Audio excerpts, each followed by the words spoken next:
Greg McDonald here at the Old South Golf School. Lesson number 1 in the pre-swing is the grip.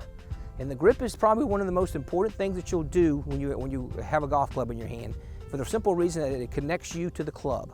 Now, when we put the club in front of us, we want to set the club down right between our feet so that the butt of the club is pointing right up into your belly button. From there, you'll notice that when you set the club down, it'll be square in relationship to your sternal notch. And we'll talk about the sternal notch a lot, which is right here, right at the base of your neck. So from here, when your hands go on the club, there's in the grip or in the arm, there's 2 sets of muscles. There's a lower set and an upper set. These 3 fingers control the lower set of muscles. These 2 fingers control the upper set of muscles.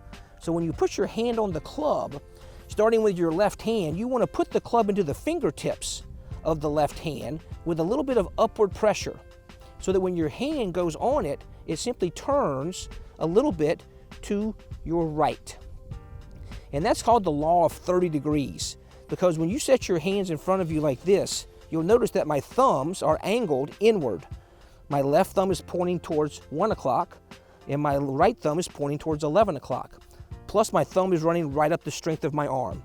So when I put my hand on the club, I want to have upward pressure in my left hand, and my thumb just simply sets to the side of the grip, pointing up the arm.